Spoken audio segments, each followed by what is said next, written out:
Is that better? Yes, thank you. Again, thank you very much for coming on a bank holiday Friday. It's beyond the call of duty. My name is Janet Bush. I'm going to be just chairing this evening's event. Just to give you a little bit of background on myself, I was an economics journalist at the Financial Times, the BBC, and the Times, where I was economics editor. And while I was there, I was called to action by David here to be the director of New Europe, which was the cross-party campaign arguing against Britain joining the euro. And we then subsequently joined forces with Business for Sterling and became the No campaign. I'm just going to say something very, very short on the sort of economic front tonight, which is that I think so far during the campaign on both sides, the vote leave and the vote remain side, very little has been said about the economics of this, apart from if you leave, it'll be a complete disaster. If you stay, it'll be a complete disaster. Nothing very much has been talked about the fundamental issue, which I believe is the existence of the euro. Everybody says, we're not in the euro, so we don't need to worry about it. But actually, the euro and the EU and where the EU is going is absolutely, totally the same thing and bound up in the same way. The only reason to have a single currency is because you are a country. So, for example, when Czechoslovakia broke up, the single currency of Czechoslovakia became two currencies because it became two countries. The euro was introduced explicitly as a sort of a Trojan horse towards more political integration in Europe. And it was done that way because the powers that be, much of which you've seen on this film, knew that the European peoples, all of us, didn't really want this big European project run by the bureaucrats, run by the elites. And so they thought, well, look, let's have this euro, which gives us something that sounds good, a bit more single market, a bit more trade, etc. But as the former head of the European Commission said presciently, some years ago now, he said the institutions that we need to run the euro, to run the single currency, do not yet exist. But they will be created because a crisis will come. And the crisis is now here. We have a completely stagnant Eurozone economy. And to stay in that economy, in my view, as somebody who knows a bit about economics, would be a far greater risk than to leave and take our chances outside. It may not be easy, but I think that the risk of staying in a stagnant place where nothing gets done without decisions made by 28 different countries, which is almost impossible. It's like being in a family and getting everybody to agree, but 28 of you, you know. So I think that there is a much bigger picture. If you believe that you would like to be part of a country called Europe, and a lot of my friends believe that and would like to see that country called Europe and want to be part of it, and in some ways it's a very noble aspiration. But if you don't want to be part of that, because that is where Europe is going, if you want to take your chances and not be part of that project, then you should vote leave. The choice is very clear. It's between being part of a state, eventual state called Europe, with, we believe now, an EU army, or not being part of that. That's the choice. It's not fear, threat, and all the rest of it. It's that choice, in my view. So on that note, a bit of economics and a bit of this and that, I'd like to very much introduce our first speaker tonight, William Dartmouth, who you will, I'm sure, know of very well. Deputy Chair of UKIP and Member of the European Parliament for the South West Counties and Gibraltar. Thank you very much.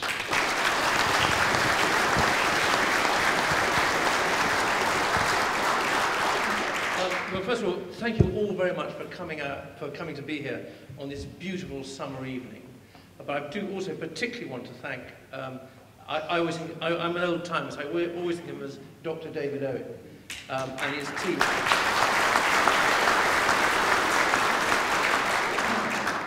It's not often, like never, that we in UKIP get to be on the same platform as a former Foreign Secretary. You had a moving picture, moving pictures, which were both moving and also moving as well in what we've just seen. And you will have from me quite a lot of slides, because people always say we want facts, and these are lots and lots of facts. You don't have to absorb them, but just to know that we're there. The chair made an absolutely critical point, which is this: in the referendum, the status quo is not an option. Either we get out of the EU now, or we will be stuck in, as it were, a sealed railway carriage to an unwanted and thoroughly undesirable destination that is against our national interest, which is to say, the UK becomes a mere province in a protectionist European superstate. Now, I'm going to talk mostly about trade, which is the area which I cover, and a little bit about influence. And so perhaps we could have the first slide. Here we are, to make it nice and neutral. We're going to talk, just looking at exports and imports to and from the US by the UK, China, and Japan. And the central point here, which I will be attempting to hammer home in the next 7 or 8 minutes, is that you do not need to have a trade agreement in order to be able to trade. There's no trade agreement between the United States and China. There's no trade agreement between the United States and Japan, and there's no trade agreement between the United States and the UK. There never has been. Now, I think we will go on to the next one, which is this. In the light of what President Obama said, I actually looked up the countries with which the United States does have trade agreements with. And there are 20 countries here. And each one of those countries has a smaller GDP than the UK, usually much smaller. And so the United States, for example, has a trade agreement with the Emirate of Bahrain, Costa Rica, Guatemala, the Sultan of Oman, and Peru. Nonetheless, we in the UK have been told that we are at the back of the queue. So compare that, which was said, with the 20 countries that do have trade agreements with the United States. And British establishment politicians should therefore have no illusions on what the President thinks of the so-called special relationship. He has spelt it out, and the conclusion is that we and they should be less subservient to the US. And in particular, we should start off by ceasing to support unequivocally, US State Department policy. And for one example of that is for Turkey to become a member of the European Union, which is an entirely reckless policy which is against our national interest. Now, as we're on the US, go to the next slide. Let's take a look at the North American Free Trade Area, which is usually known by its initials as NAFTA. Now, in terms of GDP, I've got 2 points to make here. NAFTA is larger than the European Union. And you can see that over 80% of the exports of Mexico went to the 2 other countries in NAFTA. With Canada, the equivalent figure is also almost 80%. By comparison, with the UK and the EU, the figure is 43%, and that percentage is falling. Nevertheless, we are constantly told, you would have seen on the 6 o'clock news today, that because maybe 43% of our exports go to the EU, that is in itself sufficient reason for the UK to be in the EU political union. As we have just seen, Canada and Mexico have almost 80% or more of their exports going to the North American Free Trade Area. Nonetheless, no serious person puts this forward as a reason for Canada and Mexico to be in a political union with the United States. President Obama does not, even David Cameron does not, and they can't even find a Miliband brother to put forward that proposition. We should also note, and this is the second point here, the second of 2 points, that with NAFTA, there are border posts between the United States and Canada, and there are border controls between the United States and Mexico. In the very successful trading bloc that is NAFTA, there is free movement of goods, services, and capital. But there is no free movement of people, none at all. A country can trade, and trade very successfully, without free movement of people, and it is a pity that the Prime Minister and the BBC insist on telling us something entirely different. It's just not true.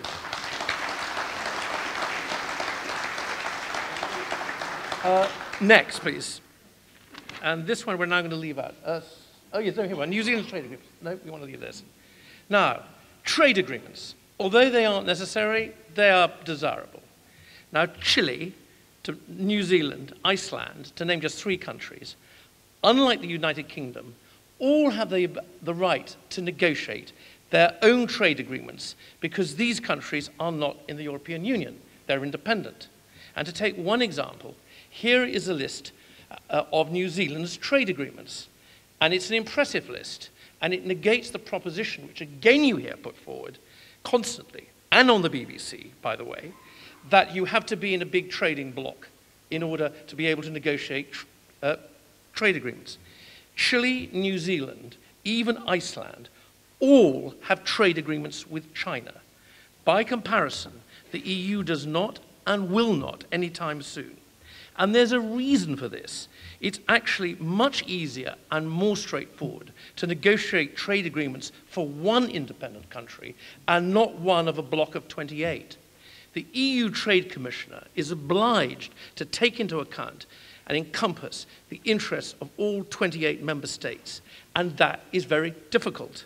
Herding cats would be easier, and in a metaphor I wish I'd come up with, but Boris Johnson said, it is like some gigantic 28-strong pantomime horse. It just doesn't work. Very difficult. That's why it takes them 7 or 8 years to negotiate a trade agreement. Now, we're going to talk about access to the EU markets, which is complete rubbish talked about all the time. As I believe I've demonstrated, a trade agreement with the EU is not necessary in order to trade with people and businesses in the EU member states. Access to EU markets does not depend on having a trade agreement, far less on being an EU member state. And this next slide shows the context. The fact of the matter is that there's been a dramatic fall in global tariffs since we went in 1973, or with transitions it's already 1975. And the average of external tariffs is only around 3%. There are, of course, some exceptions. Now, and this is the consequence. Now to the European Union and trade. Next. Now this slide shows the value of the trade between the 20 countries outside the EU and the EU member states in 2015. It's imports plus exports, trade. And the key figure is the one at the bottom, 2,720 billion euros. Now, numbers are inherently comparative. So what is that number? And the answer is the value of this trade, imports and exports by all these countries outside the European Union, was just 20 of them, was worth more than the entire economy of France, more than the entire economy here in the UK, and it was even worth more than Tony Blair and Cherry Blair got paid last year. Now, the fact is that a country does not have to be in the European Union in order to be able to trade with it and trade very successfully. Next, and then we're just going to go quickly on to the next one. Let's look at China. Now, I produced this slide. I've never seen this anywhere else, but I have given it to the folks at Vote Leave. I still haven't seen it anywhere else, by the way.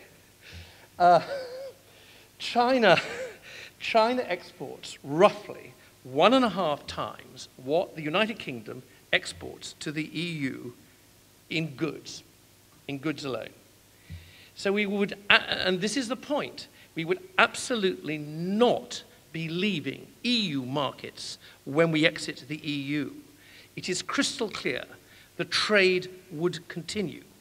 And what you see from there, the top line is from the Treasury's own pink book. The bottom line is from Eurostat.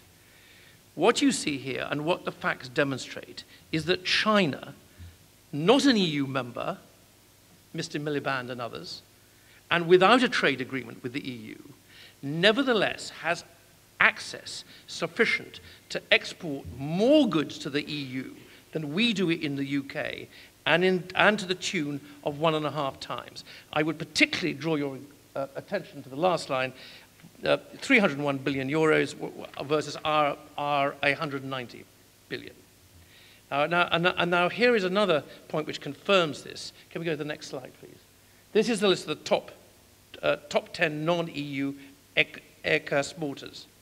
And the key point here is that the top 3 exporters to the European Union, Russia, China, and the United States, 6 of the top 10, and 11 of the top 20 trading countries do not, repeat, not have trade agreements with the European Union. And the facts are clear. You do not need a trade agreement in order to trade very successfully and very profitably. And that is the point. These countries all trade with the EU within the framework and under the rules of the World Trade Organization, and that is one option for the UK after exit, one that is always available, and one that the EU cannot practically block. And one further nerdy academic, although I'm not an academic point, I'm beginning to have an academic monkey point. The moment, we do have a seat on the World Trade Organization, but it is the moment it is in abeyance. It has a kind of observer status. The moment that we leave the European Union, our seat on the World Trade Organization has full rights, and we can speak up for UK trade and UK interests, and our seat is no longer submerged as one of 28. That all trade would cease on Brexit is not a tenable proposition. The facts are clear.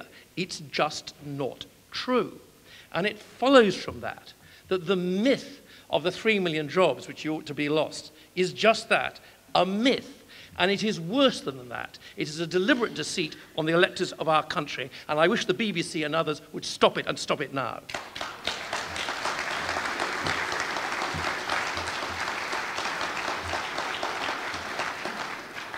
But there is one category of people who will lose their jobs on Brexit, and that is members of the European Parliament, such as myself. That always gets the biggest round of applause. Now, we have a map of trade agreements here, which we're, yeah, here we are. This is what I call the Steve Crowther point, who's actually here, who's chairman of UKIP, which I didn't think of until he made this point to me. This is the list of the EU trade agreements. And there you are, gigantic list. You can't see it very easily on that screen. So the EU has, for example, trade agreements with Peru, Chile, Madagascar, Costa Rica, Moldova, and the Seychelles. It's about 100. It's about 100. And there is a conclusion from this. It will be very odd, not to say bizarre, not to say counterintuitive, not to say against the European Union's commercial interests, for them not then, given all those other countries, to have one with the UK on Brexit. Very simple point. Now, however, I'm going to now draw on a little bit on what the chairperson said. Let's look at the economic future of the EU. This is lightning speed. It's going to take about 90 seconds. I've just distilled it down. 9 years of thinking about it. Here we are. The EU's share of global GDP is in long-term decline. The next chart's much better. Next. This was the world economy in 1980. Share of the European Union, about 30%. Pretty impressive, actually. Now, next. It's, no, next. Sorry. It's less than 20%. And in 2039, it is projected to be next, less than 10%. And the fact of the matter is that the economic prospects for the EU and the Eurozone are dire, not to say dismal. Next slide. this simply says that the level of employment is low. And that's because the level of unemployment is high. And if I can just draw your attention to this, here's another slide comparing the UK's unemployment rate with youth unemployment in several Eurozone countries. Now, our level of youth unemployment is about 20%, much too high. We should be doing better. But this compares with 40% in Italy, about 50% or more in southern Italy, over 50% in Spain, and coming up to 60% in Greece.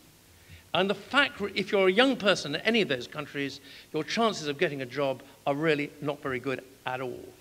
And the fact remains that in this big campaign with maximum coverage, the UK establishment is completely failing to explain why it wants the UK to be linked, indeed subsumed in ever closer union, to the low growth, low employment, high youth unemployment, high tax economies of the EU and the Eurozone. That is a dismal economic proposition.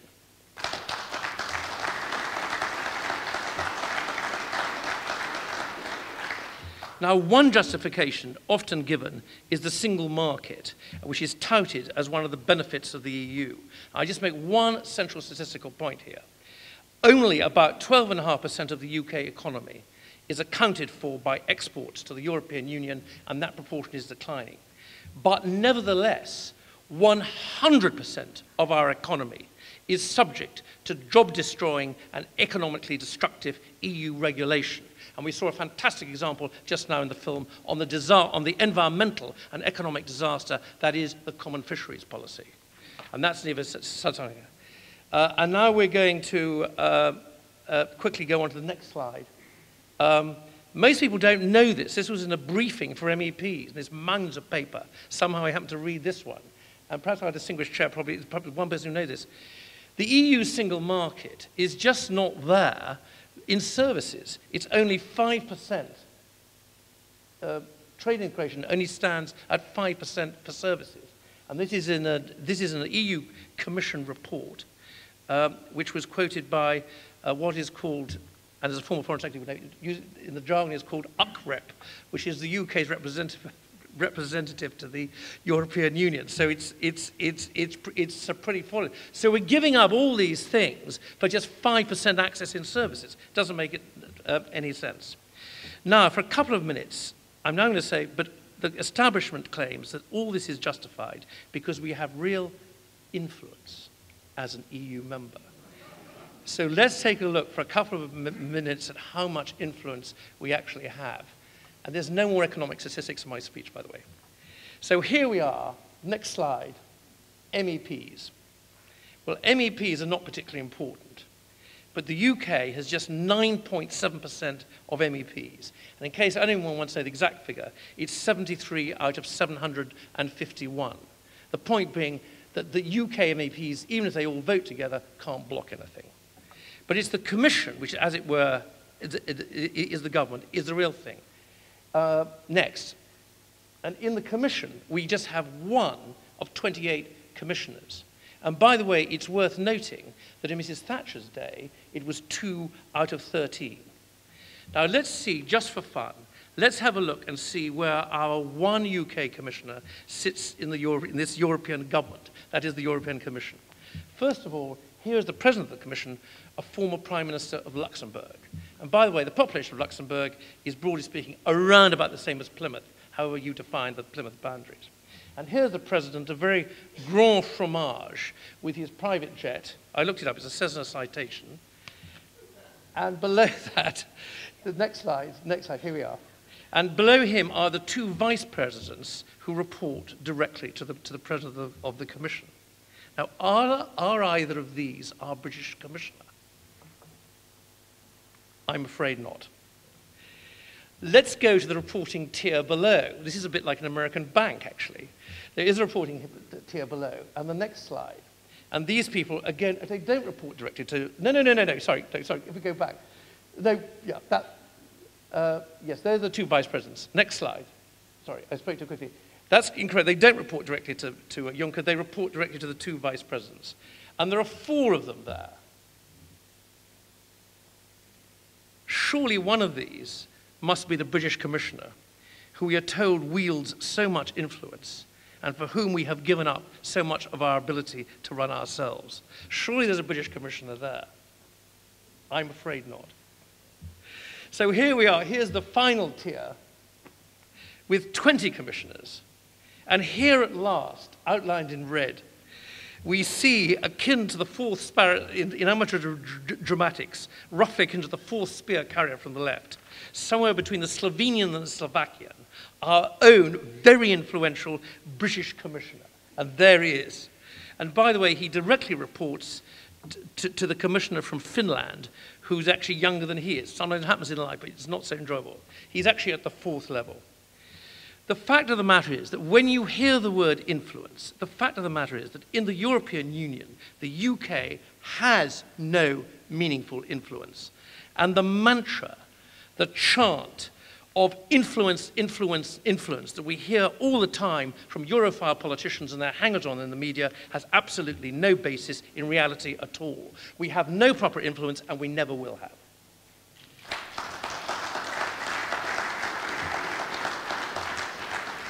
And now, in conclusion, and this is the key point, our sovereignty, our ability to govern ourselves, we've already given it, most of it, away. Already there is a European Union flag, an EU Parliament, an EU national anthem, a European Union diplomatic service, an EU Supreme Court. Our passports have become European Union passports. Take a look at yours. And the one thing one can confidentially say about the European Union is that the worst is yet to come. Between now and June the 23rd, they are momentarily, for these few weeks, on their version of best behavior. We are destined, if we stay in, as I mentioned before, we are destined to be a mere province in a protectionist European superstate. So I'm going to end up now with two quotes.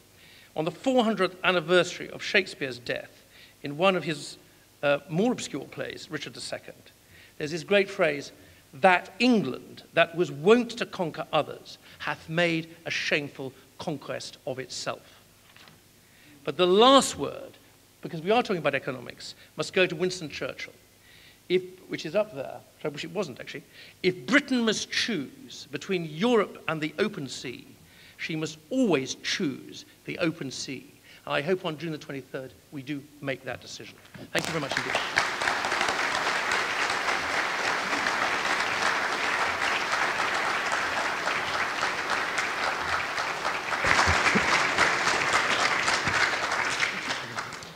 Thank you very much indeed, and I have to say that I learned a lot during that presentation.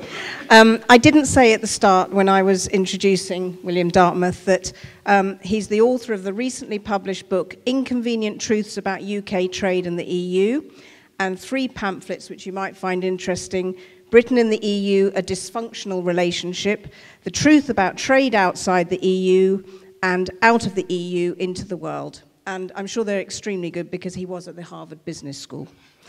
And now our second speaker of this evening hardly needs any introduction, David Owen.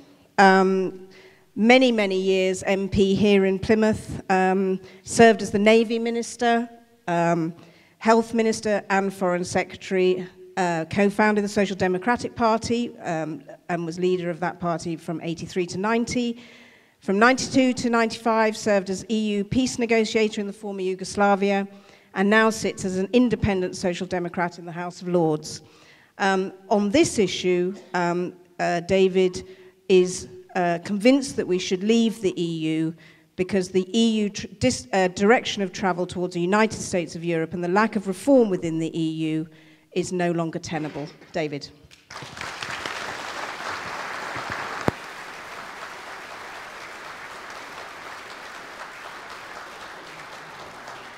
Thank you for coming, and to William Dartmouth, I am very pleased to share a platform with you. Your expertise and knowledge as an MEP and representing here the West Country was very clear-cut, very obvious. And it is a tribute to all of you who are campaigning to lose your jobs. Not many people do that. So I think it's a really good occasion to try and look now at some of the reasons why I, a very convinced European, have come to the view that this is our last opportunity. I just don't believe in the referendum that we've already seen any Conservative government, and it looks very unlikely it would ever happen from a Labour government, will ever give us another referendum. The traumas, the, in my view, grotesque manipulation of this referendum has made it extremely unlikely that anybody is going to subject their political party to the same traumas, divisions. It's just not likely. And I think the way we will see Europe emerge in the future is through manifesto commitments. So we then need to think, about that. You get your mandate in your general election and then you do things. And I think that's how we need to look forward. And it's not a very good or present picture. Let me start just where I started. I was selected as the Labour candidate for Torrington in the summer of 1962. The first meeting I ever went to was to try and have a campaign to save Appledore Shipyard. The then Conservative Member of Parliament for that constituency was a very much loved figure called Sir Percy Brown, a farmer. And I learnt something that very first meeting. You don't have to be partisan on everything you do in politics. You can combine across party political divisions when it's necessary. And in 1975, in the referendum which we had under the Wilson government, what a different referendum that 75 referendum was to the one we're just now living with. Whatever your views, whatever your politics, this was a genuine chance to have a listen, to hear a fairly unbiased case put on both sides. And people debated amongst each other. Tony Benn went on the same television program as Roy Jenkins, and they were able to debate the issues. And Wilson said, with Callaghan as his foreign secretary, if you decide to not take our advice, and they made clear they would wish us to stay, we will implement it. Well, that's the same phraseology as David Cameron started the campaign. It's becoming harder and harder to see how he would do that. I think he must. I think his duty to stay. Maybe he'll leave politics a little earlier than he planned. But on the 24th of June, if he faces a decision, as I profoundly hope, of the British people that we are leaving, he can't cut and run the next day. After all, we're not electing a government here. That's been done a year ago. This government will run in the fixed-term parliament almost certainly to 2020. Very, very difficult to have a general election. So we are vesting in the Conservative government the responsibility for carrying out our decision. That's why this referendum is not like a general election and should not be handled like a general election. But I am a great believer in politics is don't whinge, fight. And when I heard three people who I broadly respect, though they've never been in my political party, Michael Heseltine, John Major, and William Hague, all in the space of one day, no doubt planned, telling us that if the British people voted to come out, then Scotland would separate. I decided I was not going to spend 3 months of this campaign sitting in the sun in Greece. I was going to get off my hind horse and campaign, because it is a grotesque historical. The Scottish people had their chance in a referendum, broadly fairly conducted, certainly in comparison to this one, to make their choice. And I said, and many said, and Alex Salmond said, this is a once-in-a-lifetime choice. And I say the same this time about this choice. They knew in 2014 that David Cameron had said that there would be a referendum on the question of Europe. He said it a year before. There is no question of any British government, and David Cameron knows it perfectly well, but he won't say it. They will not accept a referendum in Scotland. You don't have referendums every 2 or 3 years, just from opinion polls. If it became the very obvious, over a long period of time, wish for Scotland to leave, we would have to have a proper referendum again, one which we would all be committed to accepting advice. So let's face what is the realities. The reality is this is a choice for all of us in the UK. The realities are we will have to accept the decision. I will accept the decision if it goes against us. So don't whinge, fight. And put the arguments in the sensible, coherent way that we've heard today about trade. I too learned something. And there is an advantage for people who have the expertise, who've lived with it day after day in the European Parliament, who've seen the distortions and the miscalculations, to listen to the objective thing. Now, it's a long time ago since I was on an election platform. 87 was the last time I campaigned. Reference was made to the fact that I was the EU negotiator in the former Yugoslavia for nearly 3 years. And I was well supported by the European Union. It was a very, very difficult time. I sometimes say it was my penal servitude to have to do this. But after it, I never accepted a penny from the government. I went out and earned my living in the markets of the world. I traded steel and iron ore from Russia. I was involved in the healthcare industry in the United States, and I was chairman of my own company here in the UK. And I learned one thing about trade, that the key thing is price. The next thing is design, and the third thing is to deliver at the right time. And a lot of this apparatus of trade means nothing in the real instance. You're on the end of a phone, or more importantly in these days in a computer, and the bargaining is on those 3 issues.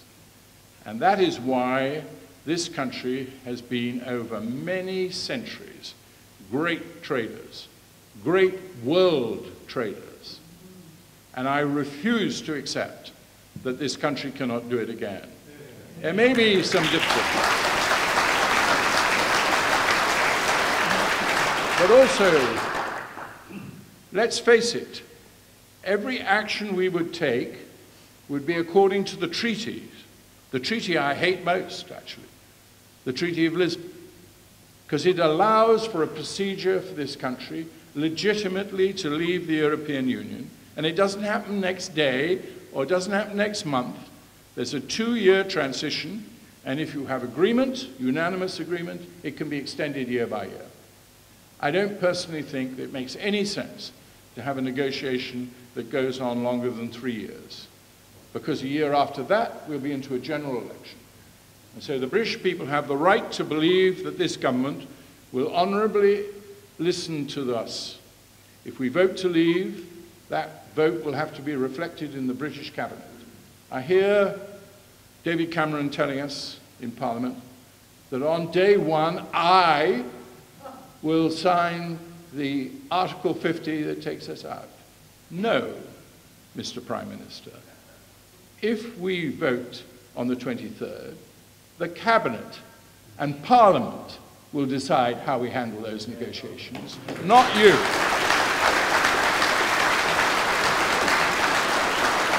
We've got used in this country to thinking that the Prime Minister is a president. It started under Tony Blair, and it's certainly continued under David Cameron. We appoint a Prime Minister through the process of the choice of the people of this country, through their party. We elect somebody who we know is likely to be the Prime Minister if the party wins, and we expect the Prime Minister to be primus inter pares, first amongst equals, but the equals are the members of the Cabinet. And I want to hear a great deal more in this country when we take back our democracy, when we take back our parliamentary democracy, that we have cabinets that work. How did Attlee handle the cabinet? How did even Margaret Thatcher handle the cabinet? It's a new issue, this question of prime ministerial government. And I want to restore the full measure of parliamentary democracy that we've had in the past. When the Chilcot report comes out about the mess that we got ourselves into in Iraq and Afghanistan, it will reveal, above all, not the vindictive against people who do that, it will show that our structure of government, our democratic government, broke down, and we want to never see that happen again.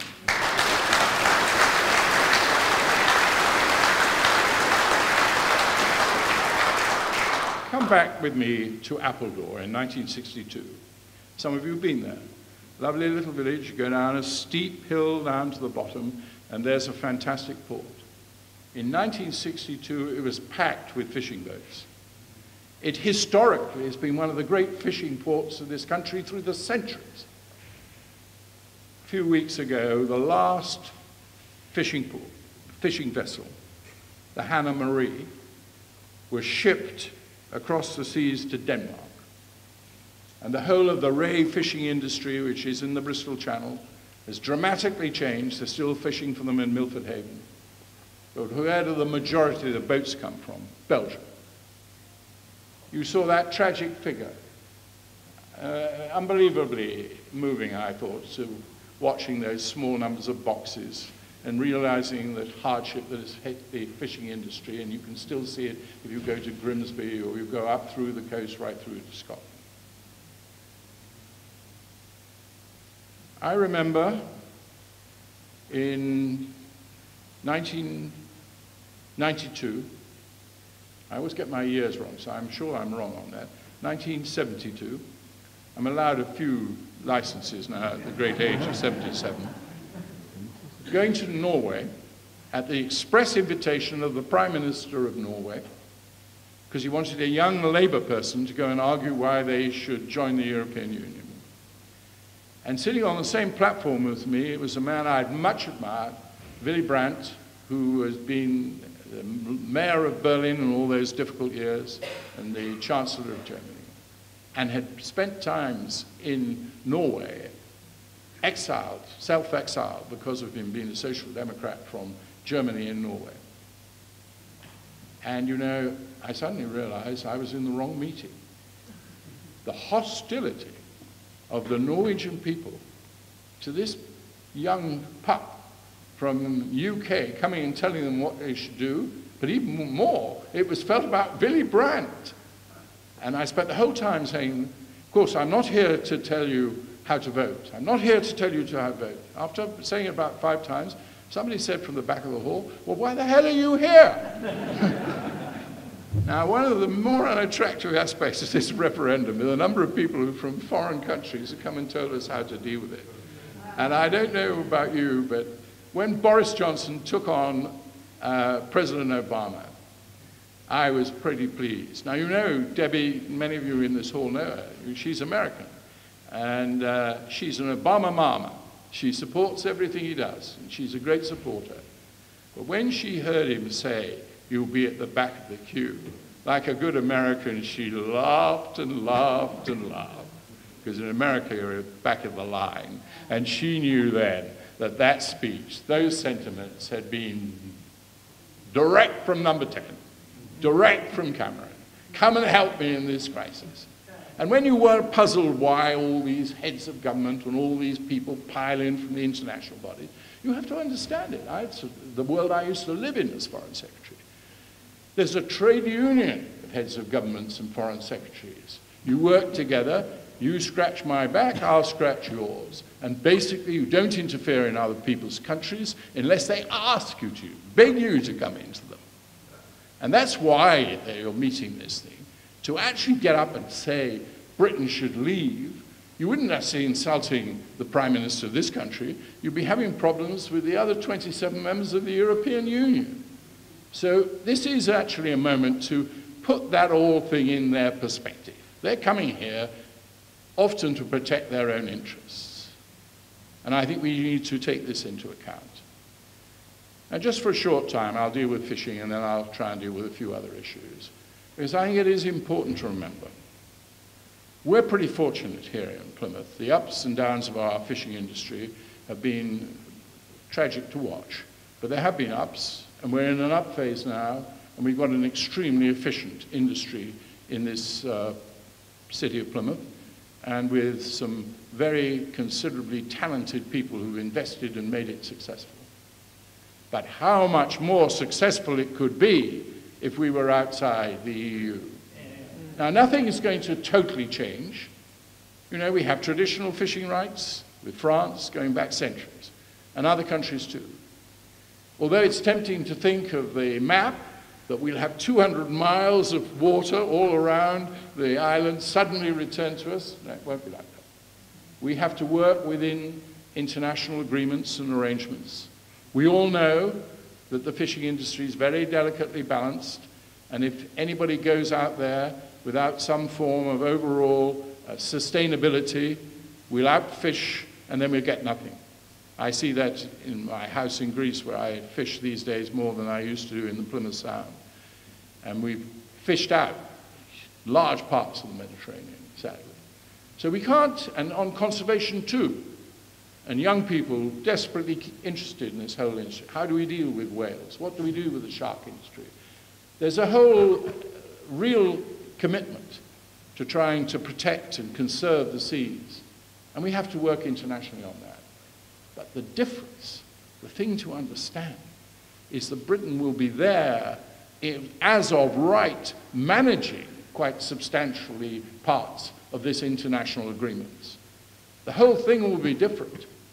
And slowly and steadily we can get better deals, fairer deals. I've put out a lot of the detail of all this, but I'm not going to weary you with that.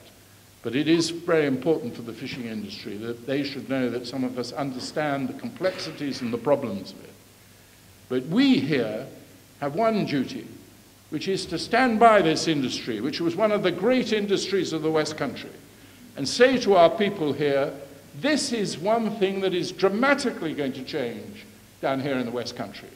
This isn't an idle promise. It will take a few years to build back, take a little time, but you will start to see a fishing industry that we can remember, and it will be right around our coasts. It will change, and it will change positively for the better. And some of us remember the extraordinary way in which the common fishery policy was imposed. The day before we started the negotiations, they suddenly took, without any warning whatever, all the fishing in the European waters suddenly became a common fishing policy. And we had to negotiate against that. Now, I know there's a great deal of bitterness about that negotiation, but it was a very difficult negotiation. I don't often say much in support of the Ted Heath government, but they basically decided to write it off. They knew they couldn't achieve anything. And another British Prime Minister has written off the fishing industry. Did you hear anything from David Cameron in his so-called renegotiation that affected the fishing industry? Not one little bit. It was given up completely. There is only one way you can restore the fishing industry, and that is to vote out. I don't say this should be the only issue. Even I, that love the National Health Service and appalled what has happened to the National Health Service, and watched as the European Union, particularly since about 2002, began to get more and more involved. And the reason? We decided to marketize the National Health Service. We decided to, not me personally, but the government of the day. I accepted. I'm a Democrat. They won elections. They were able to make these changes to the National Health Service. But there's one thing I cannot accept, that you can never reverse it. And I tell you, you will not go back to the great vision of Aneurin Bevan and the National Health Service that came into this country in 1948, unless you win back the power to make decisions in a British Parliament. And this is what's changed.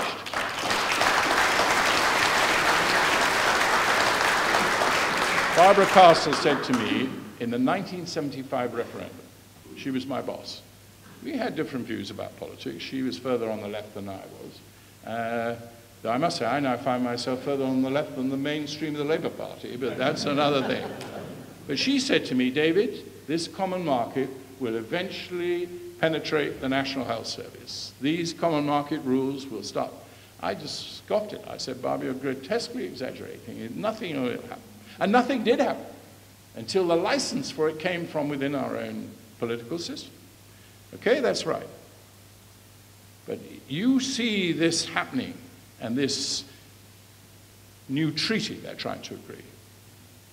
Do you realize that this commission negotiated year on in the so-called TTIP with the United States? Nobody knew what was going on. No governments really knew what was going on. The commissioner held it entirely within this secret negotiation, and then we suddenly discovered that the health and the National Health Service would be covered by it. They're denying it at their peril, but they're still denying it. One of the great things that's happened in this campaign so far is that Conservative MPs, who not before really focused on this issue, have begun to read the treaty and see some of the impact of it. And so we had a resolution on Monday in the House of Lords, carried unanimously, regretting that there was no bill to deal with the problems of the National Health Service in the TTIP. Of course, they didn't believe a word of it, but it was with Conservative votes. Without that, we would never have been able to get that agreement. And the same thing happened in the House of Commons a few days later. And that's one of the advantages of this type of campaign. When you meet on platforms, you meet to share views, you begin to understand some of the positions of the other people. And there are Tory MPs that have said to me, we defend what we're doing on the National Health Service, but we defend your right, if you get a Labour government back again, to change it back if you wish to. That is the essence of our democracy. Go on allowing the European community to go into every nook and cranny. I was very struck when you said how we used to have 2 commissioners out of 13. And one of those was in the second tier underneath the president of the commission. I was struck by that film. I was the one who wanted you to see it, because when I watched it, I said, I thought I knew a lot about the European Union. I learned a great deal about it through that film. And there's more to come if you want to listen at the end. Now, I'm one of those people, and some of you know it. I'm sometimes called a moderate. I'm not altogether sure that's an appropriate way of describing my attitude to the reforms of the National Health Service, but put it on one side. But I do believe this, that it's very rare that any real issue worth arguing can be won 100 to 1, 100 to naught. It's usually, you're doing well to win 60 to 40, and you well have to settle 55 to 45. I mean, this is the way these things happen. And what I dislike about the whole of this debate that's been going on is this granting of a referendum, getting it right to the point where you're actually starting the referendum campaign, and then suddenly you're told there's no argument. It would create Third World War, all in the headlines of the newspapers, not said by the Prime Minister next day, but anticipated in all what he said, implying that. This is bogus nonsense, and we in this city know it better than anywhere else. The thing that has saved us from the Third World War was the decision actually in 1946 of President Truman to cancel the decision to bring the US troops back from Europe, change his mind very visibly, and take on his critics in the country and say they've got to stay. What was emerging in the Soviet Union under Stalin was threatening and dangerous, and he started to keep them there.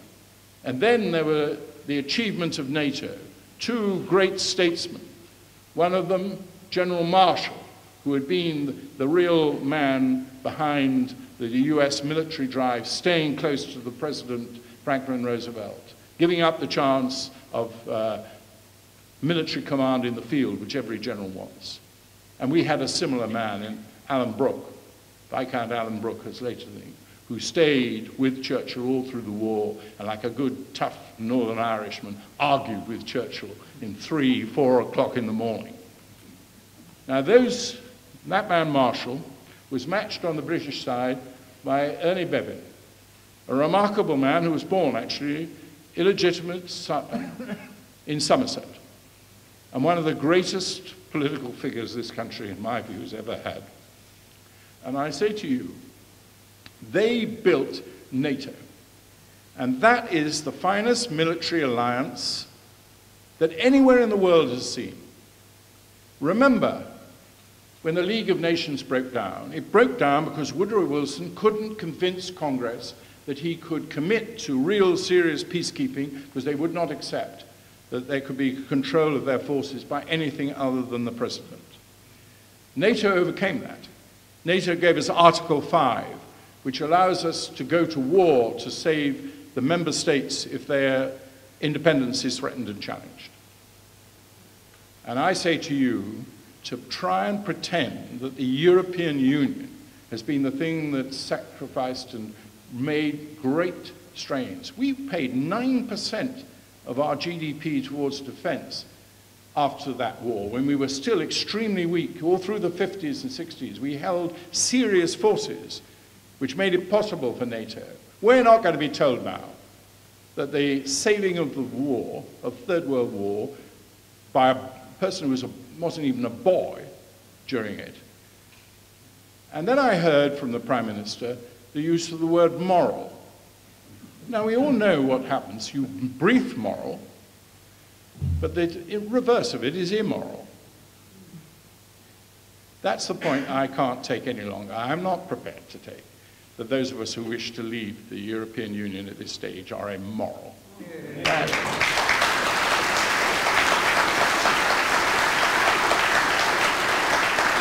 So let's take the emotion out and let's look at some of the issues. The thing that changed Europe for me, and I was a strong supporter of it, and I don't deny it, were two things. This young doctor who knew nothing about politics in 1962 heard the then leader of my party, the Labour Party, Hugh Gateskill, spell out for the first time to the British people, first on television and then to a Labour Party conference. He said, European unity is a good thing. This is a man who was Chancellor of Exchequer in the Attlee government. European unity is a good thing. But, he said, if it means the emergence of a United States of Europe, where Britain is just a province, like, say, California or Florida in the United States, then I am opposed to it. He said it is possible for it to emerge without that. It can be a manifestation of working together as good neighbors, as Europeans. But it holds within it, because he talked to the people who are designing it in the founding fathers, Monet, the Frenchman, Spark, and others. And he warned us. And that's why I have never shifted from believing that we are not prepared as a country to join a federalist union. When I became a young Foreign Secretary in 1977, Jim Callaghan sent me a note. He said, we're going to have a one-day cabinet meeting, and I want you to write the papers, not the diplomats. I want this to be a gathering of Labour Party people who can decide how we're going to handle this and spread it down through the government. And it was a commitment to be good Europeans, but an absolute rejection of federalism. So I don't say this to say I have not changed my mind. If the facts change, I change. But I have never believed and have never preached and have never argued here in this city, ever, for a federalist Europe. And what changed was when we decided to create a currency in 1990. And from that moment on, and with Janet, an extremely able and effective director of the New Europe, we opposed the possibility that we would have a Eurozone referendum in 2003 on what in 2002 they were calling in Downing Street the back of a Baghdad bounce. Well, tragically, We had no success in Baghdad in 2003, and we still haven't now. I'm not going into that whole issue, except to say there was a very real threat that Tony Blair would have called a Eurozone referendum on joining the Euro in 2003, and it was vital that some people on a cross-party basis got together and we campaigned with Business for Sterling, and the argument was yes to Europe, no to the Euro. And why? Because it is the founding element of a United States of Europe. You cannot have a single currency without a single country.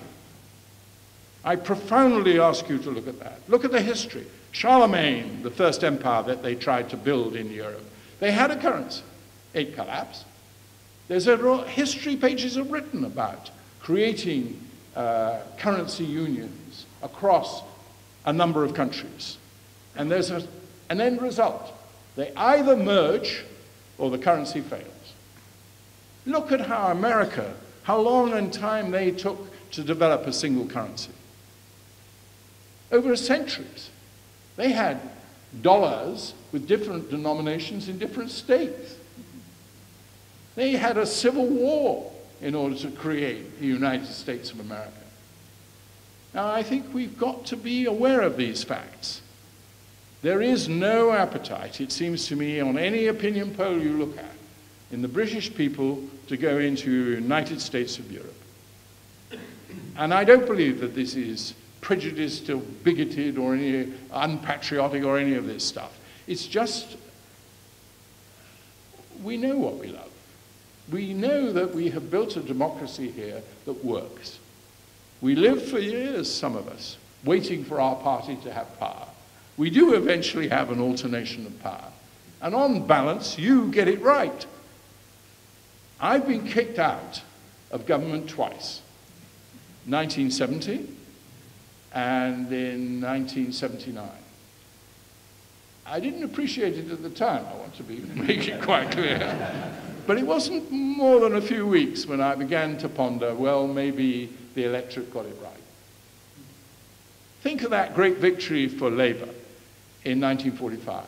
Nobody predicted it. Some people thought they might scrape home, but massive majority. And I will rejoice. And I think most fair-minded people believe, they didn't necessarily like it, didn't think a lot of it, but that it was a democratic expression and a legitimate, radical change of direction in many respects. And I think the same thing happened in '79.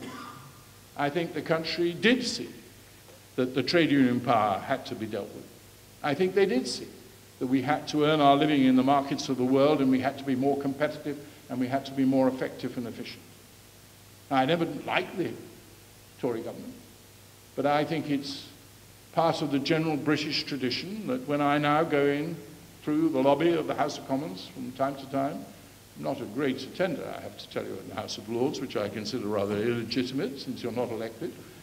But when I go now back into that lobby, if you walk into the actual chamber, there's Winston Churchill and there's David Lloyd George, which with Welsh heritage I respect, so conservative and liberal. But as you walk in from the House of Lords and Central Lobby, you have Clement Attlee, who's been there on the pedestal for quite some time, and now you have Margaret Thatcher. We have a way of tolerating political differences. We have a way of living together with alternation of power, and it suits us, and I think it's given us prosperity. I think it's helped to give us peace, and I think it's helped to give us unity in difficult times. And I think it's precious, and I believe it's challenged. And I believe it's challenged in an extremely profound way. So I am happy to speak on this platform. When I used to say to Debbie, when this referendum was first announced, and I deplored both the manner in which it was announced, and I deplored the timetable in which it was given, and a variety of things. And I fought for the last 5 years, writing books, going around Europe, trying to get them to understand that they can keep Europe united if you give up freedom of movement of labour inside the single market. You don't need it in the single market. It's another of these pressures for a United States of Europe. You need a single market, you need a freedom of movement of labour and people in a Eurozone, in a currency union, and you need it in a United States of Europe, but you don't need it in a trade agreements and in the single market. But by forcing it in, refusing to change, it has made it inevitable. We have to withdraw and find new markets, not within the framework of the single market legislation. But as you heard today, the idea that they're going to suddenly stop all trade is perfect. It's asinine, actually, completely ridiculous. What politicians are sent there to do is to look after the best interests of their country. Can you really see a German chancellor suddenly saying that they will have to face either tariffs or obstacles to selling cars into this country? You know, walk around the street, see where the cars are. And the same thing happens to France. We buy more champagne, I think, than almost any other country in the world per head. Well, we're doing quite well with our own wine industry, and it's got bubbles in it. And if we're outside the EU, we'll be able to call it champagne. And, and we're also, our cheese industry is doing frightfully well. We don't call it camembert, we have to call it something else. But we will start calling it camembert, and we will start calling it a few other French names. Now, we're not going back to that sort of world. I say it as a joke. We aren't prepared to do that, and they're not fools. We will form a bilateral trade agreement. It may not be quite as advantageous in some respects, but we don't want it to be, because we want the freedom to be able to go out and create different markets. So I say to these people who perpetrate fear, I was very pleased to see the other day that one of the external advisors to the Governor of the Bank of England broke ranks. It was in the Times on Thursday. And this man said, the Governor rather unadvisedly said, you know, that we'd be at the mercy of strangers as to whether or not we'd be accepted. He said his experience was that in the range of things, they made their own decisions. And he said, this country is highly investable, whether you're in or out of the euro. And I thought to myself, at long last, an honest man. And so I end tonight emotionally and happily in this city which I was born and love. It's not easy, these choice. It's not easy for the average person to sort it out. And I began to wonder what was going to happen. Well, we spent a couple of hours down on the sundial issuing leaflets for this campaign. And many people came up to me who I knew, I recognized. And it was extraordinary, really, in just such a short time to meet 5 or 6 people I actually knew, but lots more who knew me. And I'm not doing a count, I'm not predicting the results of the election. But the thing that I liked about it was just in these short exchange of views, people had seen through all this fear stuff. There was a real sense of up yours, you know, they weren't taking it. Now I hope this isn't just a West Country spirit, because we're fighters here. We're merchant adventurers. We've tamed the seas, we've sailed the seas, we've fought our battles. I believe it's the spirit of the British people. And I profoundly hope we have the courage of our convictions on the 23rd, and we vote to keep our country, to keep it, and to sustain it.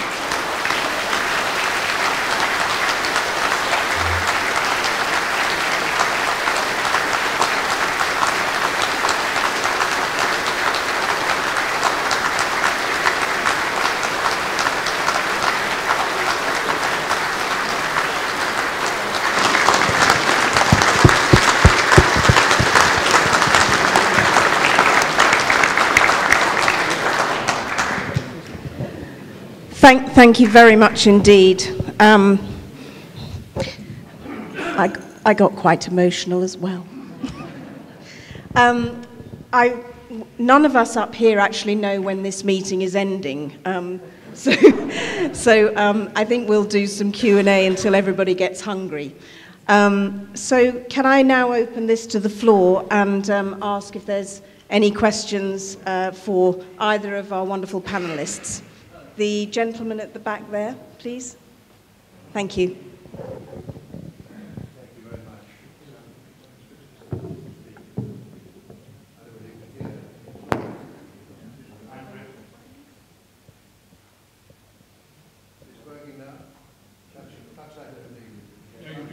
to ask. There's a tiny little switch on the bottom. Oh. That's better. Lord Owen has touched on some aspects of political history which I'm interested in, and I would like to ask him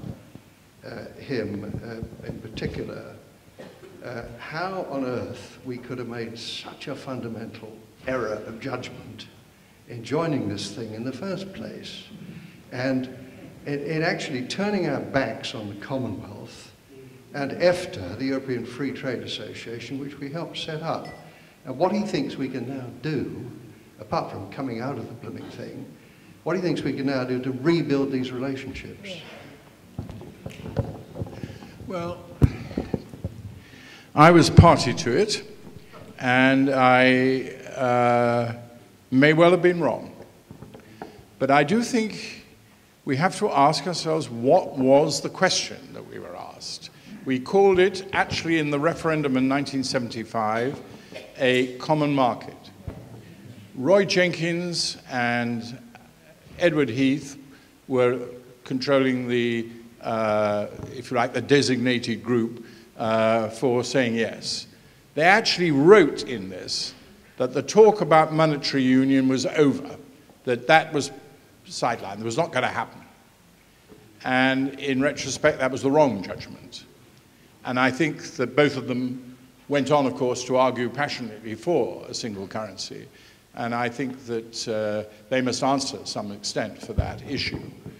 But overall, the British people knew that they were giving up a measure of sovereignty. I agree with the person who said it's a hateful word. But it is, because it isn't the right word, really. What you are doing is pooling decision-making in organizations which are not coherent unless they are multinational. We do that in the United Nations. The great success of the United Nations was it was realistic enough to recognize the reality, or the realpolitik of power. So 5 countries, of which we are one, have a veto. And without that veto, they bleat about it to all the world. But the honest answer, we'd never have had the UN, and it still is a viable, substantial, and great improvement than the years before we had any form of overall parliament. So people thought on Europe, and NATO was a success and a consensual organization. No qualified majority voting existed in '75. There's no system for having qualified majority voting in any substantive way until we actually had the single market. And it was Margaret Thatcher, incidentally, one of them, definitely a Eurosceptic, who agreed it was necessary in order to do these complex trade agreements and also vested power in the Commissioner. But still, we had substantive veto powers, we had substantive commitment to consensual decision-making. Nobody thought that we were going to have a common defense policy, and when I was Foreign Secretary in '77, we had a thing called political cooperation, which was coordination of foreign policy. There was no possibility of voting or anything like that. Now, it has remorselessly and quite slowly and almost imperceptibly changed. And that's why I do think it is reasonable for at least those of us who want excuses as to why we were so foolish to support it. Maybe we all need it. But I mean, we also endorsed it democratically by a large majority in the referendum in '75. What changed? And it is the euro. You honestly cannot look at the European development without realizing the gigantic major step that came with the euro. Now, the Bundesbank didn't like it. They were against it. Chancellor Kohl forced it through because Mitterrand wanted to tie a reunified Germany in and thought that the monetary union. The French, when they voted for it, voted by the narrowest of margins. Some people think it was their overseas territories that swung it. It was absolutely knife edge. And this thing was then an experiment. And it hasn't worked. And we've been trying to get it to reform itself for over 6 years. The Americans, day by day, go in all the time, getting them to change it. They can't change it. They're locked. It is stagnant politically as well as economically. So I think to answer your question why, it was entered into with honorable intent. It knew that Hugh Gaitskell's warning was serious. It had always within it resistance to the United States of Europe, and we thought we could get away without going that far. We now know you can't. And we should say to those who want to do it in Europe, good luck to you. We're not about to try to destroy it. A collapse of the Eurozone in a country the size of Italy, very likely, in my view, even within 3 years, certainly within 5, makes it, to my view, very risky to stay. Every year we can push ourselves out, come out with this transitional arrangement before a collapse is a good year.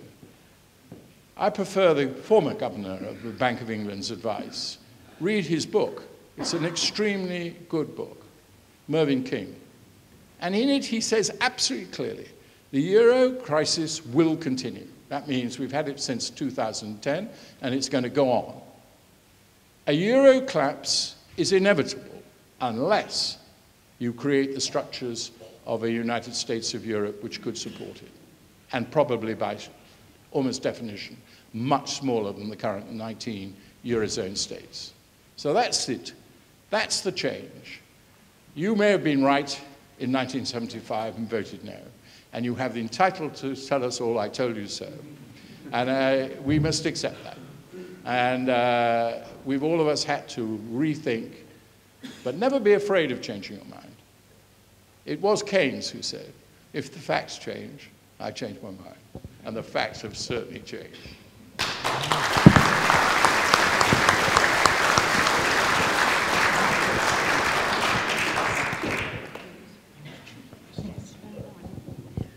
Hi, this gentleman here, please, in the black T-shirt.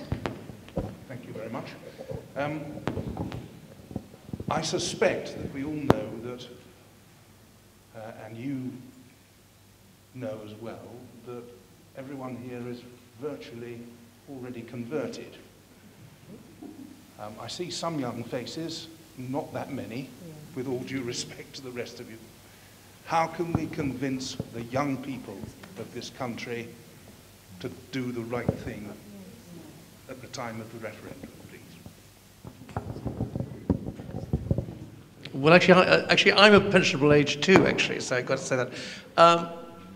I think the most telling points to make are the absolutely dire prospects, economic prospects for the Eurozone, and in particular, the amazing statistics for youth unemployment. I mean, youth unemployment is 60%, it's approaching 60% in Greece, over 50% in Italy, and we think the figures are probably massaged anyway. So I would just say that, I mean, we don't have much to do with the Vote Leave campaign, except for this evening. So I very much hope that the Vote Leave campaign will start to talk about these dire economic prospects. I mean, what possible sense does it make? And I also wish we could talk a little bit more about out of the EU into the world, which is not a phrase I coined. I got it from somebody else, but it's still a very good one. Is there a young person in the room who would like to ask a question? And even more interestingly, is there a young person who is either veering towards Remain or is undecided who would like to ask a question? Actually, I say at 46, I'm not that young, but but I am somebody who has possibly, I'm crossing the divide. I am, in many ways, one of the most unlikely people to be in the room, in that I'm a card-carrying member of the Liberal Democrats. I studied at Copenhagen University as an Erasmus student, and I've even been a French civil servant, rather bizarrely. So, but even I have become sort of disillusioned with Europe, and can see the sort of the loss of opportunity that it's kind of hemming the country in. The point I was actually going to make was an interesting parallel, because the only one I could find is one that I've never actually, or I haven't heard on any of the media, for a country which has left a federal system. And the best example I can come across is Singapore in the 1950s, when it left the Federated States of Malaysia. Now, at the time, it was regarded as a complete disaster. And in fact, President Lee Kuan Yew even went on TV in tears and saying this is possibly the worst thing that could happen to Singapore in the short term. But very soon, from that adversity, they turned their country around, and they realized that they had to internationalize. They even changed their national language. They opened up their markets and they refocused their economy. And Singapore now is an incredibly vibrant international place. Now that's the story that I would like to hear that Britain could do, as a positive story, that Britain could be a dynamic country full of opportunity for anybody and everybody who lives in this country, drawing on its long history, but not afraid of the future. So there's no question, it's just my point. Well, let me just answer that question. There is actually, and it was mentioned by William in his speech, and that is the Czechoslovakia, and that has been done within the European Union. It was it's done within the commitment. They were coming into the European Union, and they chose two different currencies. But the interesting thing is that Slovakia did use the opportunity to transform its economy, and the Czech one was for a while pretty stagnant. But there are examples where you can divide a country and to change. The Singapore one is a very interesting thing. When I was Minister for Navy, I went to Singapore, and I saw a map in which they marked the areas which were owned by the Ministry of Defense. I was absolutely staggered. I mean, it was more than 50% of the country, of the island. It was absolutely unbelievable. And I also had lunch with Lee Kuan Yew, who was very, very sad about the whole thing. And at that time didn't see, really, the potential for dramatic change. They now have no tariffs. Very interesting example. Not only have they, and if you go to China, they control an area outside Shanghai with the permission of the Chinese government to introduce Singapore practices. Now, there are some criticisms I have of Singapore government's human rights record and some attitudes which I don't like. But in terms of what you can do with determination and drive, how you can reorientate a country, it has been done and it will be done in future, and we can do it. And getting that more positive note out, I hope to hear much more. We are getting more and more smaller companies. The big companies are almost lost to us. And that was one of the more disgraceful aspects of David Cameron's campaign, of getting in the head of Serco, which actually, incidentally, has a contract with running the hospitals here, and has got big government links, to plan a strategy while he was still meant to be renegotiating for convincing the 500 FTSE companies in number 10, with the Prime Minister still heading for what was meant to be negotiations. So we've got to be very careful about this whole issue. But that voice of enterprising new industries, and you know, a lot of the city of London welcome this. They want to have this challenge. They will adapt. They are confident. And we want to listen more to the entrepreneurial, adventurous voices. And we've got to get that into more of our younger people.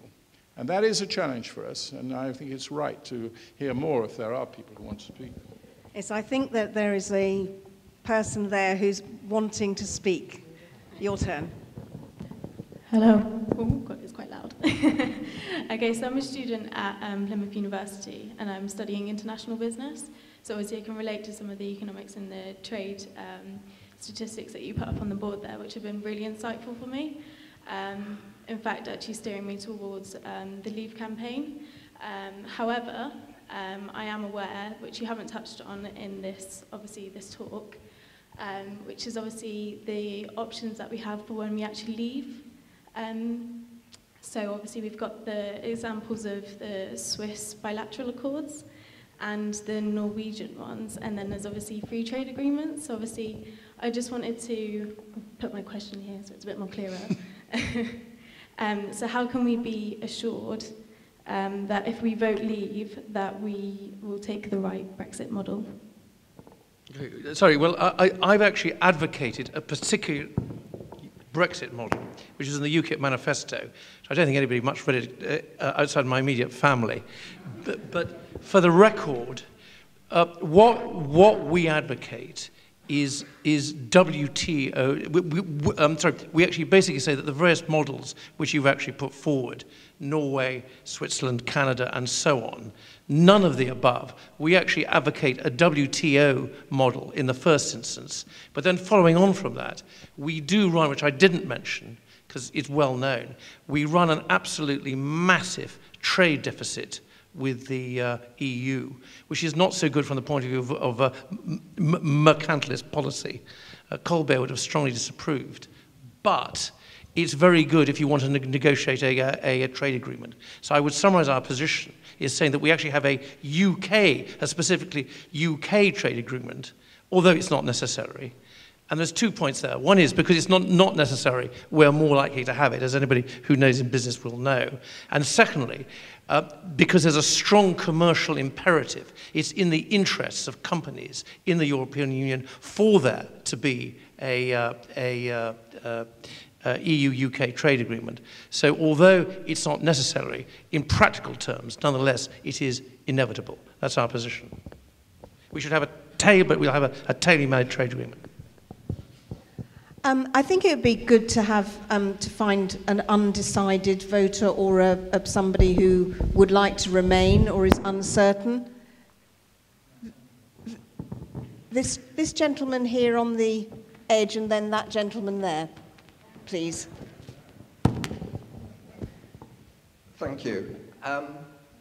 First of all, I would like to thank Lord Owen and the other speaker for Mr. Dartmouth for what I think were riveting presentations. I came here this evening to hear a rational explanation of the arguments for Brexit, and I've really appreciated the way you've presented them and what you've had to say. I mean, I think I found it utterly riveting, and I'd like to thank you for doing that.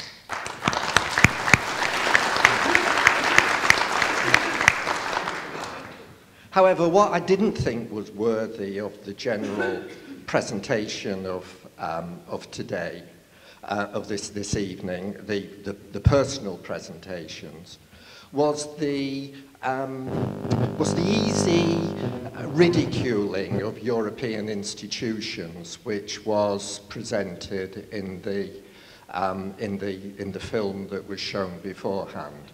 I don't think that it's worthy of the arguments, and actually bounces back into the campaigning which you've creditably sought to distance yourselves from.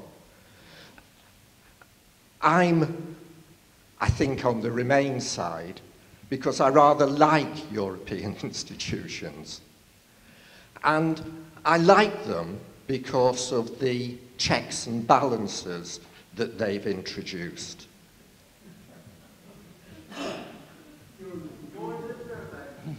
I like them because of the checks and balances that they've introduced. I think that what is presented is a rosy view of British democracy.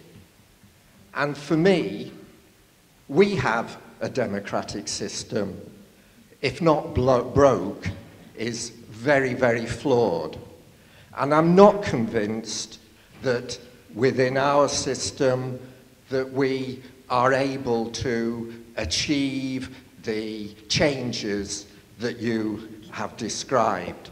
Just as there is a European establishment, equally I believe that there is a British establishment to maintain a system which in effect means that we, for a period of time, are ruled by a minority. It isn't democratic. We have governments which have absolute power, which we can't get rid of, and which are elected by a relatively small minority of the population. Okay, and which swing from one side to the other. I rather like the mediating influence of Europe. I don't want to shut you. European institutions. I don't want to shut you down because you have been, but you have had a good say. Would you like to put a point to one of the people on the, or is that it? The point that I would like to, I'd like to put to you is, how do you think we actually are going to achieve the kind of democracy which is going to be so much better than what we've got within the current system in which we're operating, embedded in the European Union? Thanks very much. I think David would like to speak to that point. Look, we have to recognize this country has a political debate on the very issues that you that worry you, and it doesn't come to conclusions which you want. It doesn't come to conclusions that I want. I have for now 30 years believed that we do have to have proportional representation, but I've been unable to convince the electorate of this. I've been unable to convince the Labour Party when I was in it. The SDP championed it. We suffered under that voting system. But, you know, you can't do anything other than go on trying to convince people that the weaknesses of proportional representation and its strengths are in favor of change. We had an AV referendum in this country, I might remind you, only just recently. I personally think the AV system is absurd because you can get a very unequal result from it. And I think it was inevitable if we stood on that. And I'd say to our Liberal Democrat in the audience who spoke, that by putting a system which had inherently within it the capacity to have an unfair result, you result. But that's our democracy. I will go on arguing for proportional representation. I will go on arguing that the moment, as I hope, that we decide to leave, is the moment to go back onto the Scottish issue and the Welsh issue and Northern Ireland and to bind them more into the UK. It's an indictment of us that so many, and particularly young people in Scotland, were so disillusioned they were ready to vote for independence. And I think if we trust and believe in our democracy, which we do, we have inherent within this referendum a continuing commitment to try and make it better. So I don't believe this argument stops. I think I would agree probably with a lot of arguments. There are some strengths in the proportional systems of government which exist almost throughout the whole of the European Union. There are some strengths in having a vehicle for conversations on many of these issues which involve other nations and trying to pool knowledge and experience. And that is, I may say, is the element of structure which works in NATO. So we can learn from it. And I do not wish to argue that this referendum decision means that our democracy has to stand still and can't change. But in the end of the day, you have to convince people, you have to win the argument, and we've not been able to do it. Those of us like you and I who think that our democracy is far from effective and does need to be changed. So it's the argument after the 23rd of June. But you must make your mind up how you vote on the 23rd.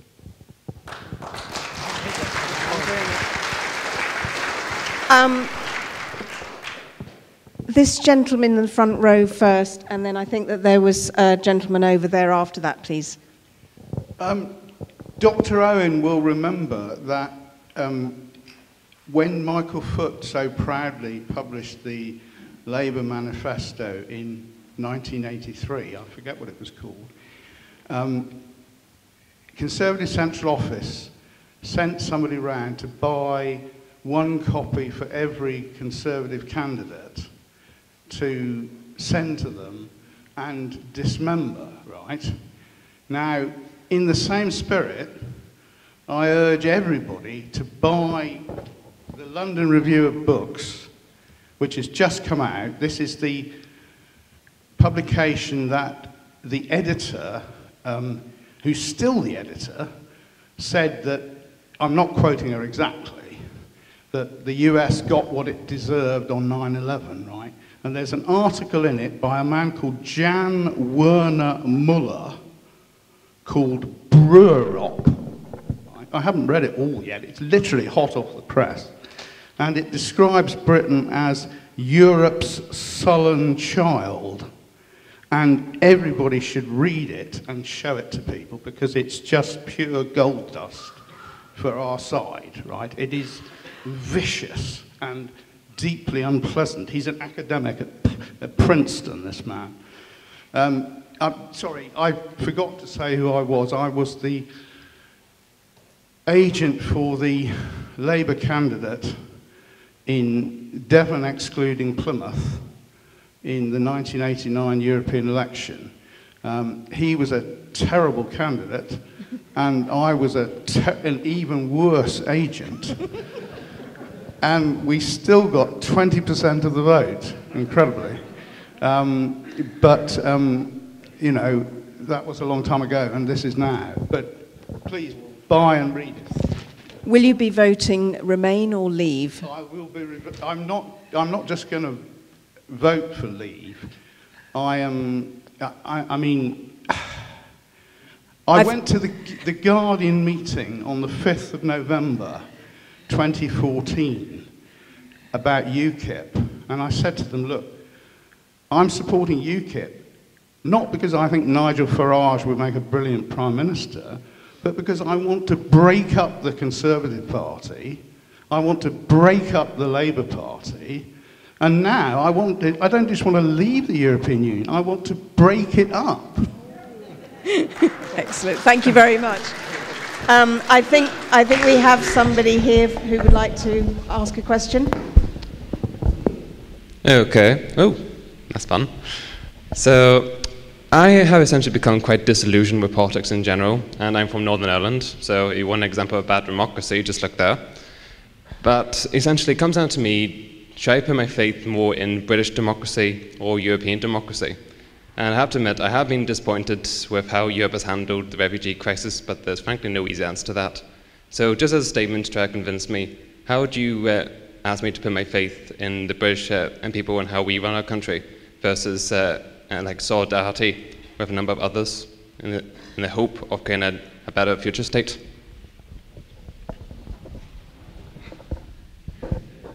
I think what the gentleman was saying was, who comes from Northern Ireland, was saying, what would you say to him? Should he put his faith in British democracy or European democracy and solidarity? And also talked about his disappointment with the handling of the refugee crisis, although acknowledging that it was a very difficult issue. Is that about right? Thank you. I mean, I sort of sit there, and European democracy has got its problems because the elite are just completely ignoring what's actually happening out there. I mean, Dr. Owen mentioned the Lisbon Treaty. Now, the Lisbon Treaty derived from the European Constitution, and both France and the Netherlands voted against it, and they just simply ignored it. Now, British democracy has got its problems, and I represent a party which got 4 million votes in the last general election and 1 MP. So I'm not exactly a happy camper as far as that's concerned. However, whatever the limitations, whatever the problems of British democracy, or I should say United Kingdom democracy to be accurate, and particularly to encompass Northern Ireland, the democracy in the European Union institutions is just completely dysfunctional. Look, the situation with Northern Ireland changed in 1923, and we gave rights to Irish people in this country, which are broadly speaking stayed the same, and they will stay the same if we come out of the European Union. They're very complicated. We treat them all people in the island of Ireland very differently from any other European member state. And it goes back to the whole of the settlement in 23, which didn't prove to be a lasting settlement. I do believe that if I was putting in the balances of argument, It has been quite a help in breaking through the IRA and ending almost the violence in Northern Ireland, that we had an Irish partner who was also with us in the European Union. And I think it would be foolish not to say, it wasn't anything the EU necessarily of itself did, but we were able to look at our problems between Dublin and London in a different way. And I think that was a great help. And we must retain all of that friendship and relationship between Dublin and London that built up over those years when we come out of the European Union. And one of the ways to do it is to demonstrate to them that they will still have all those rights in this country, access to welfare, coming in on different rules and regulations. So nothing will change, and I profoundly believe nothing will change in the relationship between the political parties in the South and of our arrangements for power sharing in the North.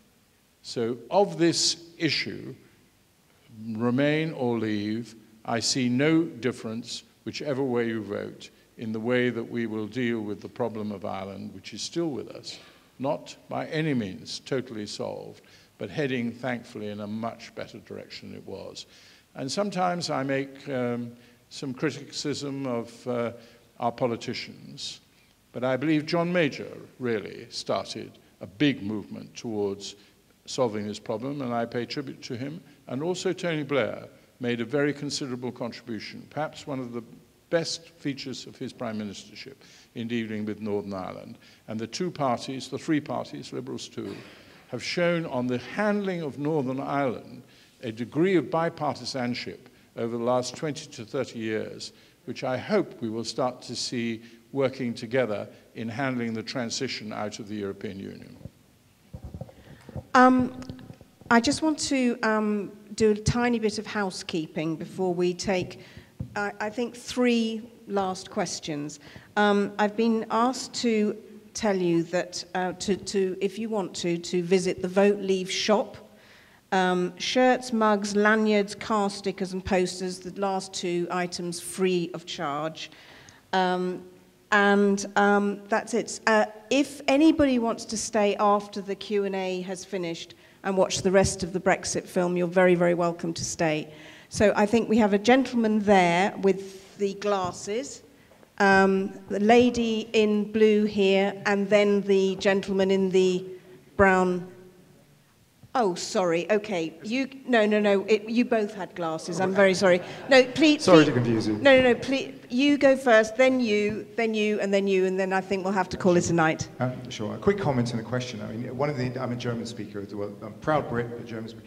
And comparing, I watch the German news, read the German news, and they're desperately concerned about, they love our influence, and they're desperately concerned that if we leave, then the unique British perspective will be lost. So that's interesting. But my question, I work in data science, data analytics. I teach master students data analytics. We're looking, all the modeling seems to, except for a few, it's almost like the climate change debate. You can find a few people who are against it, but almost everybody is saying that there is going to be a hit on the economy.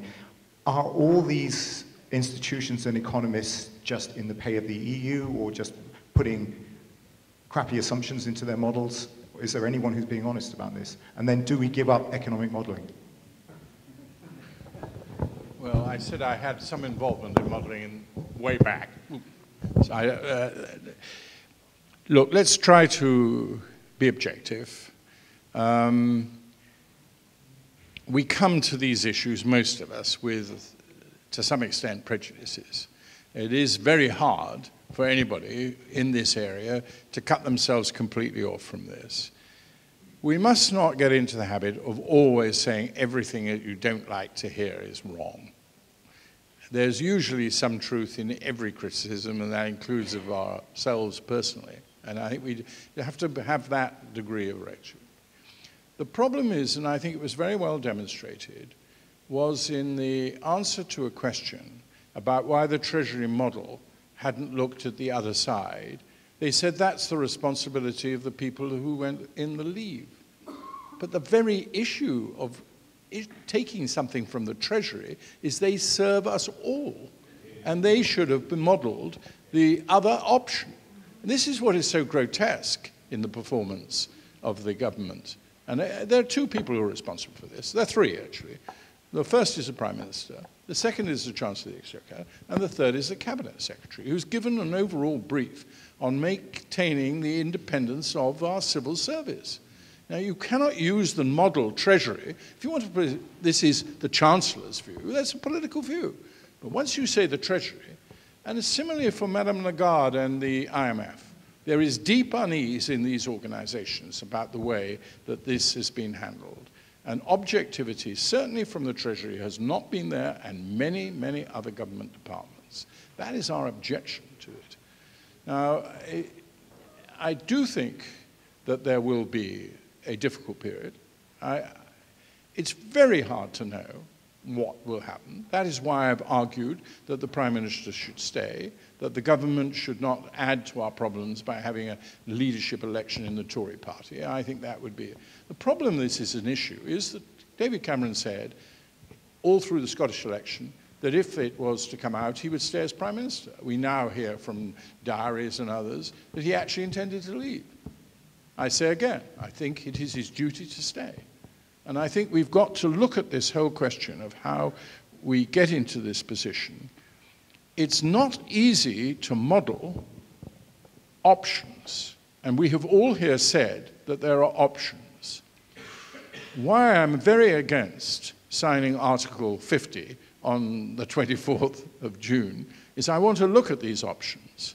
And I want discussions. If you read Article 50, it's quite hard to actually discover what an interpretation of it. If it is that they are not prepared to enter any trade agreement that does not have a provision for free movement of labor, we better not spend 2 years finding that out 2 years later. We better know if that is it, and they won't, as was said, have a bilateral trade agreement.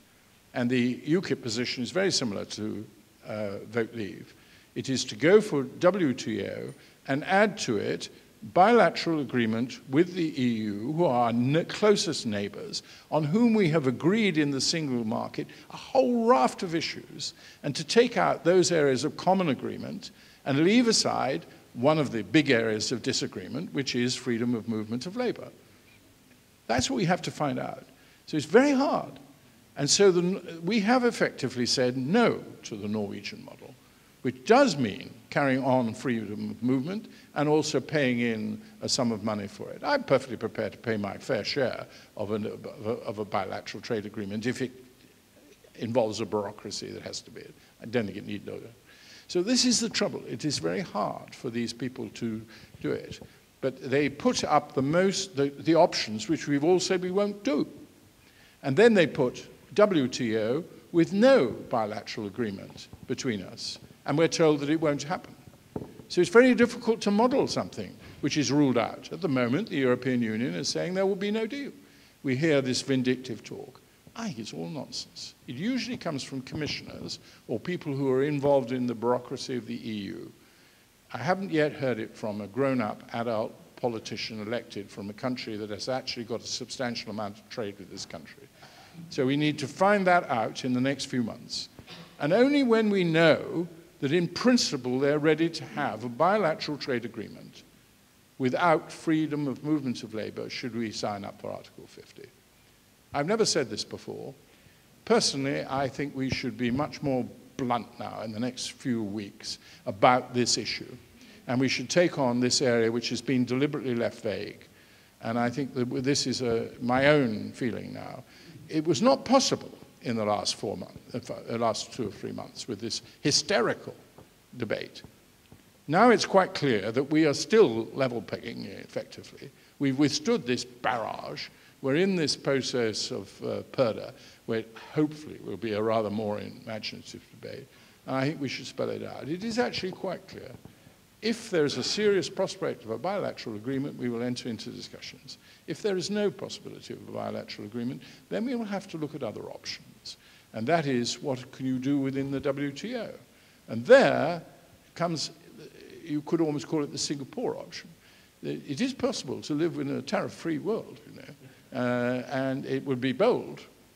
And you can certainly not make that decision until you've worked it through in proper Treasury models, in a proper cabinet discussion and proper Parliament. And we would have to, really, on the 24th of June, we would have to tell the Treasury, we now want the alternative options. We need to go through all these things. So we've got to get away from thinking that the civil service is against us.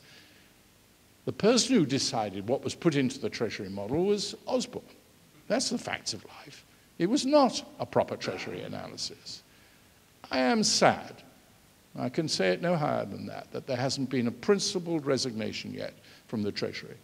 There has been effectively this man in the Bank of England who said, the governor he didn't deny the governor's right to say his view, but he was prepared to break ranks. And in this situation, somebody, and I believe it'll happen, will break ranks in the Treasury and will expose the bogus nature of the Treasury analysis. And I hope somebody does it in the IMF too.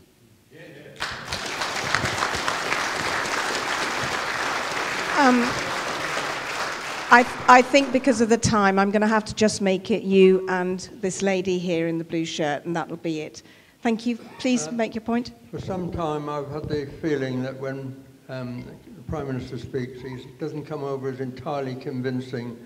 And this was borne out in the last couple of days by a report from one of his closest friends that says really deep down he is for coming out. And I imagine he must be in a very difficult position because, I mean, he has a meeting, I think, every week with the Queen, and I'm sure she's not for staying in.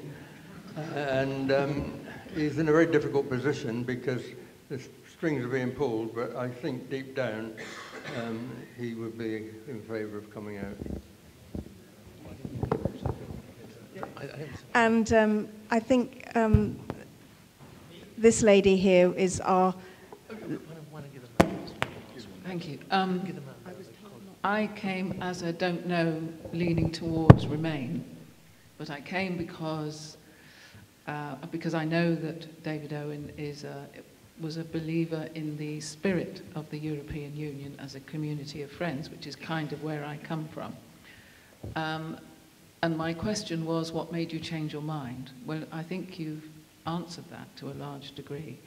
And it was principally, as I understood it, about the euro and the financial arrangements regarding that. So my question is, if that's the case, why do you think that the Governor of the Bank of England and the Chancellor of the Exchequer are for remaining?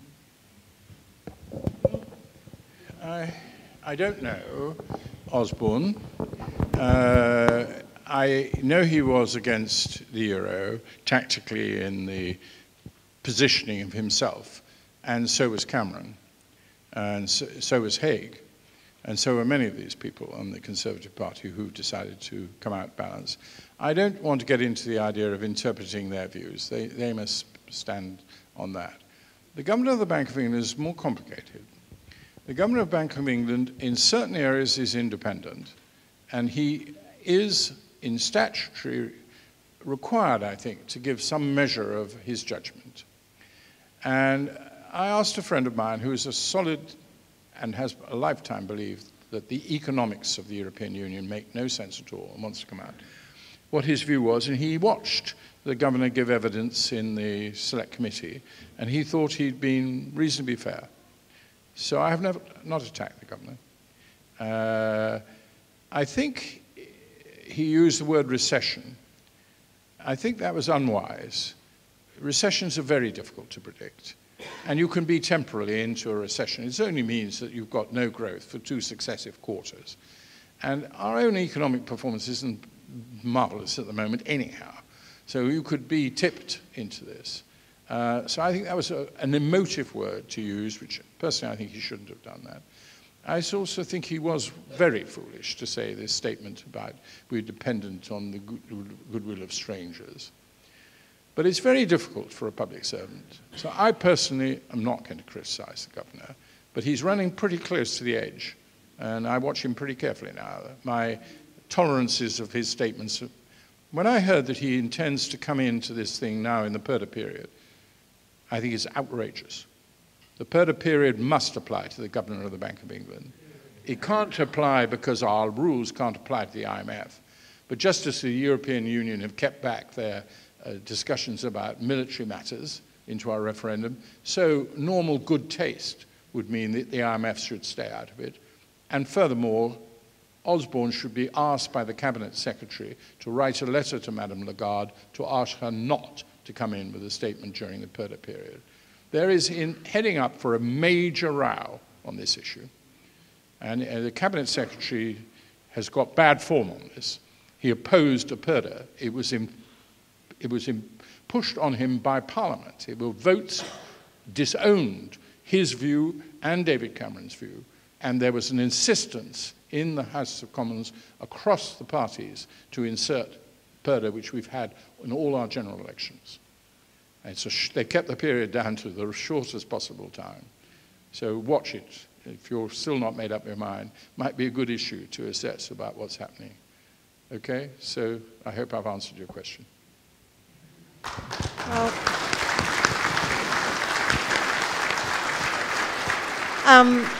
I think we'll wrap up there. As I say, you're very welcome to stay and watch the film if you'd like.